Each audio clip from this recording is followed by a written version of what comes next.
As the manhunt continues for Jeroid Price, a convicted murderer who was secretly released early, there are renewed calls by the governor and other statewide officials to reform the justice system. Our Taggart Houck is following it. He joins us now in the newsroom to break it all down. Tag.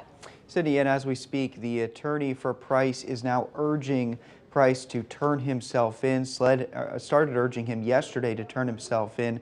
But you talk about judicial reform. Governor Henry McMaster has been calling for that since earlier this year. He wants to have a say in the election of judges. I am one who believes that the way we elect judges could be improved dramatically. Governor Henry McMaster with a renewed call for judicial reform after the early release of Jeroid Price. He wants candidate appointments to come from the governor. That candidate would then be confirmed by the Senate, similar to the federal system. Instead, a committee screens candidates who are then confirmed by the House and the Senate. Whether it's right or wrong, the appearance of impropriety or the appearance of corruption is something that the public has had enough of, and I think we have to change it. I think it's time. While some lawmakers say there is room for improvement, they believe that overall the system has been effective.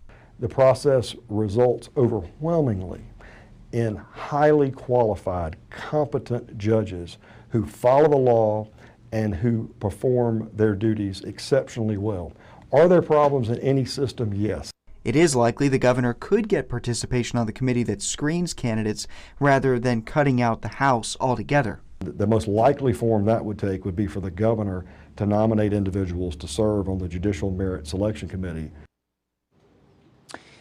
And it is not likely that there could be any sort of change in this legislative session. It ends in 2 weeks from now, but there's certainly, I'm told, an appetite to tackle this issue in the next legislative session. We're going to send it back to you.